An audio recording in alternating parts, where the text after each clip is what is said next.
Welcome. Today, our show focuses on the issue of human trafficking right here in our own backyard here in El Paso. What is it and what can we do about it? Our guests today are Captain Russell Tchaikovsky, El Paso Area Commander and of the Salvation Army, and Virginia McCrimmon, who is a crime victim specialist, and Josh Rivera, who is the coordinator and originator for the Save the Brave concert, which we'll be talking about a little bit more. Captain, what is human trafficking exactly? Basically, human trafficking is the exploitation of individuals against their free will. This is children involved, teenage individuals, women, and even senior citizens. So is it almost like a kind of a modern day slavery? It definitely is a modern day slavery. They say that there's more people that are human trafficked in year 2011 than ever before in history. Wow. And how prevalent is that here in El Paso? Surely it's not going on right here. It's very, very prevalent. I-10 is a corridor for trafficking of individuals from Los Angeles to Houston. Especially here in El Paso, there are thousands, literally thousands of individuals that are transported through El Paso. About how many per year would you estimate are transported through El Paso? Virginia, do you have an idea about that? The numbers that I've worked with at least 30 individuals, either potential victims or victims. So those are the ones that you have personally worked with, and that we have housed and provided services to. And what would you say are the number of victims that pass through El Paso who may or may not receive services? Any numbers on that? Numbers, there really aren't any numbers. Our campaign is Look Beneath the Surface. It is very difficult to find these individuals because they don't see themselves as victims to begin with. Oh, really? The information I've received from the government states there's around 1,800 individuals. Now, this is if they could count them, they wouldn't be human trafficking. But this is what they estimate, around 1,800 per year through El Paso alone. And how big is the problem in El Paso, Josh? You've looked into this related to the rest of the United States. Don't we account for a huge percentage? Yes, we do. Through El Paso and Houston, there is a huge percentage of trafficking victims, and the sad thing is that this is the estimated account, so we don't know how many victims there are. All we know is that there are victims that realize that they're trafficking victims, and there are victims that are so brainwashed that they have no idea of the freedom that they can have, and this is what we're trying to help them to recognize, as well as the rest of El Paso. Right.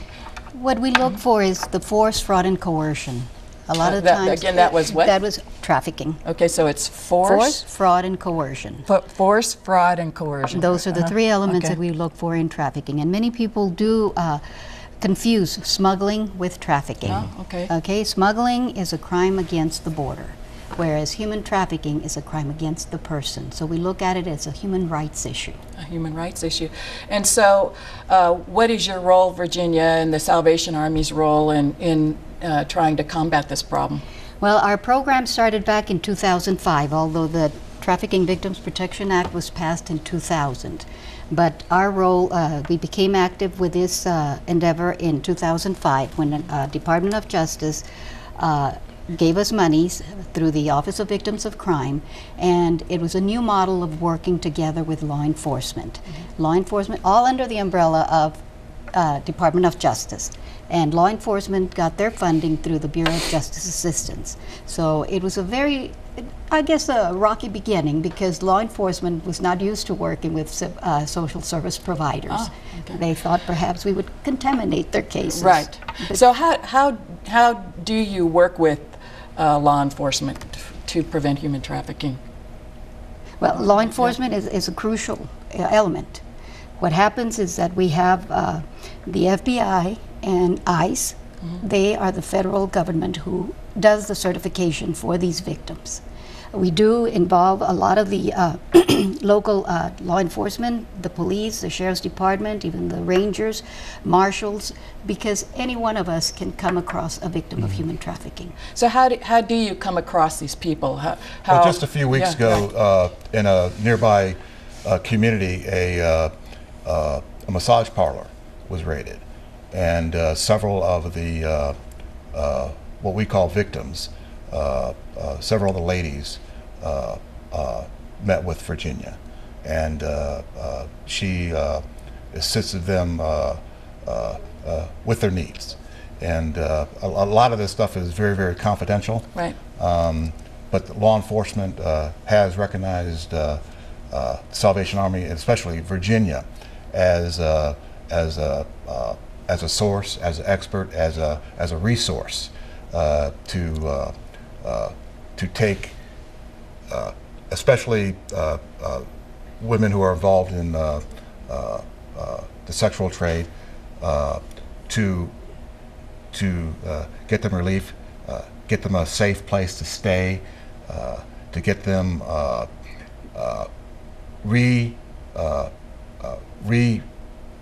reorganized or recommitted to the community. So they're really, victims are really isolated, and that's part of the strategy of human traffickers. What kind of places use trafficked human beings? What kind of companies, organizations, businesses would hire individuals like this or use them? You can find them anywhere. Well, what have been some examples here in El Paso? Restaurants, private homes. We've had domestic help. Domestic help. We had a lady who was in domestic servitude for 15 years. And it starts out, and it's a classic example. Someone goes to Mexico and asks this lady, okay, I have a daughter in El Paso. Would you come and work for us for $50 a week? Don't worry about your papers. Don't worry about getting across. We'll find someone to get you through the border. Right. And this becomes smuggling, right? Right. It's a crime against the border. However, once they get across into the United States, it becomes trafficking, because this lady was not allowed to go out. She was not allowed to integrate into the community. She was physically, not physically abused, but to me, any time of psychological, it becomes the physical also, because you're not allowed to move, to have a So movement. she's basically isolated. Isolated. Yeah, right. So you have a lot of psychological manipulation. At the end of the week, first week that she was here, she asked for her pay. And that's when the abuse started. It was, again, the psychological manipulation, the threats, the control, the coercion. So it all fits: force, fraud, and coercion. So are there people here in El Paso, American citizens, who are trafficked also? Oh, or is it definitely. just an across-the-border kind of thing? No, I think it affects, well, it does affect both sides of the border. I mean, I was driving down Dyer the other day, and I saw an individual with another individual, in the corner, and it seemed like they were making some sort of deal. So people need to realize that it's happening. They just need to look for it.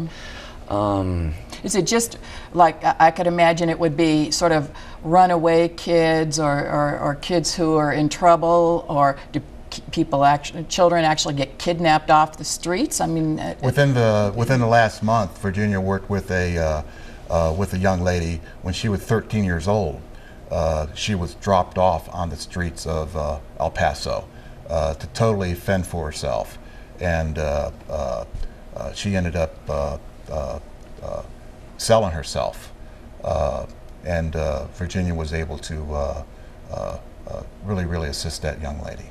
and is this something, I can understand that it's a really evil thing, it's an awful thing, and it's something we should all be concerned about, but does it also affect me personally, my family personally, or is this something that's kind of out there as a social problem that doesn't affect the average person who doesn't have someone who was trafficked in their family?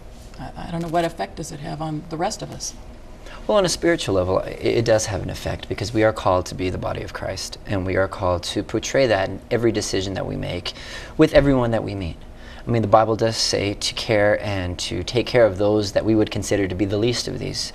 So in that, as far as an accountability as believers in our either our convictions or our what God leads us to do. It does affect us because we are called and commanded to take care of people. We are commanded to take care of those who, as I said before, who are considered the least of these, and those who are in that greater need. So yes, I do believe on a spiritual level and also on a physical, because we may never know. I mean, the people that we come in contact with, our neighbors, our friends, you know, we look at prostitutions and people who prostitute themselves, and we have this jaded image of what they're doing, and we have no idea that these people might be these victims or might be doing this because they are told to do this. So yes, I do believe that it affects us, you know, one way or another. But also, with that in mind, a gentleman who, I call a gentleman who would seek out a massage parlor or an escort, he has a family. This is a source of contention within the family. It could divide a family, could create divorce, create illness. Children are brought up in this atmosphere. It's not a there's no win-win situation. That's all it is despair from the person who is being trafficked to the person who is creating this issue. Well, it sounds like it's just an issue that creates and is contributing to the seedy underbelly of a community, and so you don't want to have a lot of illegal activity happening in your community, whether it's prostitution or gangs or drugs or whatever. It's just creates kind of a dark moral environment, is what it sounds like. And there have been studies. We, as a gateway, as an international city, sex tourism is prevalent. oh, really? Yes. Another one. What Okay. sex tourism is, anyone in the United States can book a tour. They pick them up at the airport, take them to Juarez to have sex with children. We'll have to do They another are show on picked that up. one. They're picked up, taken back to the airport, and they're gone. And the reason, and the explanation they give, well, if I didn't have sex with her, then she wouldn't have anything to eat. So it's That it's they justified in their rationalize. mind, yeah. Yes, they absolutely. One question that a number of my friends, especially my college-age friends on Facebook that I try to interact with and about this show and about the content of this show, is they ask the question, how can a supposedly good God allow this kind of horrible, evil thing to occur? You have any thoughts about that, having seen the victims, seen the truth about what's going on here? I see it in this point of view. God has given everyone free will, and He respects that. And He respects it so much that He allows people to make decisions off of their own accord and off of their own convictions. So I believe that God is a good and loving God, but at the same time, He respects what He has given to His people. At the same time, God has also given us a free will to do something about it. So it's a twofold. God respects the free will to allow a person to sin, but He also gives us a free will to allow us to do something to stop something like this. So that's the price that we pay to have free will, I guess. Yes, is that incredible good can come, but also incredible evil can occur. And as you say, we've got to do something about it. That's why we're trying to raise this awareness. Have you seen how God has redeemed the lives of individuals who've been trafficked after they've been through this horrendous experience and they've come out of it, Virginia? How has God redeemed some of those people's lives? A lot of these individuals, as I've said, do not see themselves as victims. And we allow them to regain their humanity, essentially. We do not proselyte. We are a Christian group, yes, but they are free to choose their their religion or their preference. Their spiritual. Their spiritual, Yeah, right. absolutely. The thing is that a lot of these individuals who are in prostitution, because of their culture, are so, it is just beyond their belief that they could do something so egregious as having sex with another person. They are forced, again. It's not their free will. So therefore, we need to look at that individual, that she does have a life and she has her own culture, and because a lot of the women that I deal with come from other countries, and that is something that the culture itself, it does not allow her to let anybody know that she has been violated.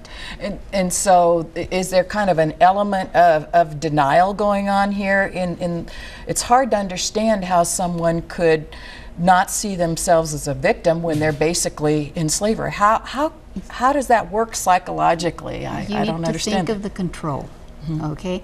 There's a control issue and the threats, okay? If you tell anybody, then hey, I'm going to tell the police, I'm going to tell them that you robbed from me. They're afraid of law enforcement to begin with, because in their countries, the corruption that exists, unfortunately. And so therefore they believe that when they come over here, they cannot trust law enforcement. So we're trying to turn to build that trust. mind, yes, that mindset, that hey, we are here to help, we are here to allow you to have rights. And that's one reason Virginia is called a victim's advocate. She speaks for the victim. There is a trust, there's a bonding that happens between the victims and Virginia, and that's something that can't be reproduced easily, especially within a law enforcement agency. Virginia is able to come in and console and just love. And she has been involved in this for many years. She is a anti-human trafficking expert. She knows the problem. She knows the people involved, and she knows the answers. If somebody wants to break the chains that has them bound, Virginia has the resources and the knowledge and understanding to break these chains free. So given that it could be happening right here in El Paso, those of us who are watching might need to be on the lookout for potential situations where that could be occurring. What kind of situations should we look for and kind of ask ourselves the question, gee, is something unseemly going on here? What sort of situations might I encounter in my day-to-day life? We've done a lot of outreach. At the very beginning, when we had our grant under the Department of Justice, we were in the community. We went to visit people who worked on outside in the community, such as the telephone people, the you mean like the telemarket? Well, no, not garbage. Oh, garbage. Okay. And also sanitation department. We went to Southwestern Bell, AT&T, anyone who would be our eyes and ears, and we would let them know, okay, this is what you look for. So what do we look for? You look for, a lot of times there's a home where there may be a lot of activity, there may be a lot of men coming and going. That's a red flag. Okay. A lot of times questions you can ask, are you free to come and go? Are you being paid? Are you afraid to work for this individual? Little things that make a big difference in that person's life. So could this also be in businesses, not just a home?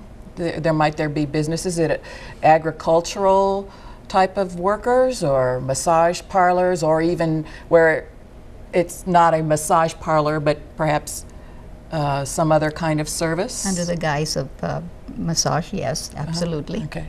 All right, so we just need to be aware, friendly, asking people kind of innocent questions, and then if we suspect that perhaps there may be something strange going on here, who would we call and who would we report this? Are we automatically doing a business in if we do report them? We do have a local number, and it's 1-800-237-0797. Okay. and that is the number that is local. We also do have a national hotline. Okay. And we'll put that up on the screen. Okay. Great. Josh, you got involved in this whole issue of human trafficking fairly recently. You want to tell us a little bit how you got involved with this? Sure. It started about last year. I read a book by the name of Satan's Underground, which is an out-of-print book, and it was about a lady who was, or a little girl from the time she was 3 to the time she was 18. She was being sold by her foster parents. This really bothered me, and I did a little bit of research, and then I saw the movie Taken, as I've mentioned with you before, and from there I talked to my pastor about it, and he was like, you know, this is really bothering you more than, you know, something normally would, so maybe God is calling you to do something about it. And so through prayer and through doing some research, you know, and finding out that, yes, this is an international border town, you know, and what must be going on here, I found Virginia. And I grew up in a very musical background. You know, my dad was in a very popular band in the 80s and 90s, so I grew up on the kind of a back of a stage kind of background. So I wanted to have a small local concert just to bring awareness to the problem of human trafficking. Okay, so you were thinking, I can use my background to my musical background to bring awareness to this problem. And what I want to do right now is show the clip that you actually produced. Sure. And let people see a little bit about your talent and how you're bringing awareness to this problem. Human trafficking, a modern-day slavery. Human trafficking is a $32 billion a year industry that forces people into prostitution or manual labor. Victims of this crime range from documented to undocumented immigrants, to U.S. citizens, male to female, old and young alike. Victims are physically and emotionally abused, and oftentimes threats are made against the victims or the victims' families in order to keep them compliant. It is estimated that there are over 200,000 slaves in the United States alone. Over half of these are children. 1,300 people will be trafficked in and through I-10 in El Paso this year, along with the 17,000 people who will be enslaved in the United States alone. According to the Department of State, human trafficking is now the #1 crime worldwide. They need your help. September 29th, 2011 marks the first annual Save the Brave Music Fest. A special one-night concert event of love, music, and unity, with all of its proceeds going to the only anti-human trafficking organization here in El Paso. This concert will be featuring music artists such as KJ52, Altermotive, Poema, and Josiah James. And headlined by none other than Dove Recording Artist of the Year, Natalie Grant. General admission is available for only $10 and reserved seating is also available. Once again, this is September 29th at the El Paso County Coliseum, starting at 6 o'clock. For more information, call 915-999-0920. There are more slaves now than there have ever been at any point in human history. And it is up to us to be the voice of the silenced in the hands of the bonded.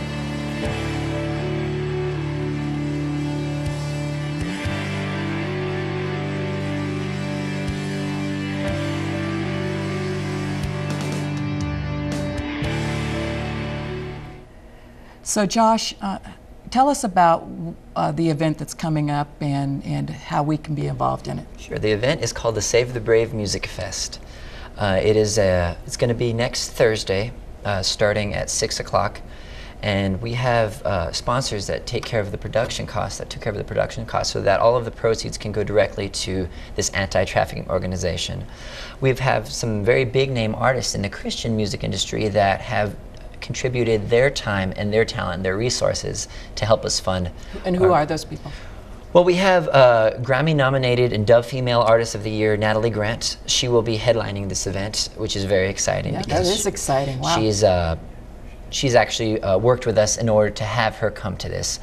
There's a rap and hip-hop artist who has won several Dove Awards by the name of KJ52, who has actually made a promotional video himself to help us out. So El Paso is being made known, throughout the United States and throughout the world because of this event and because of the contributions that these artists have made. Now, have there been very many events around the United States like this that have highlighted human trafficking in the Not problem? that I've seen, no. Yeah. So this is what makes this very exciting, because not only does this fund an organization, but it also brings awareness to a problem that everybody in El Paso needs to know about. And Josh, you know, one thing that I find so fascinating about you is that you know, you're just kind of a college student kind of guy who got passionate about something and is now making this huge difference. You want to talk briefly about how that is for you? It's so important to when God scratches in the back of your heart and He says, you know, I'm giving you something. It is so important to listen, because this has really grown my faith. As I said before, I wanted to have a small local concert. I had no idea that I was being prepared for an event that has morphed into what it has. So it's kind of scary, isn't it? It's scary, but it's encouraging to see the evidence of you following God and having your faith grown because of it. So yes, ma'am. Thank you very much for being with us today. It is hard to believe that this kind of thing is going on in our own backyard. And we want to know what you think about it. What have been your experiences? What have you learned from this broadcast today? And we'd like you to contact us and tell us what you think via our website, Facebook, or Twitter.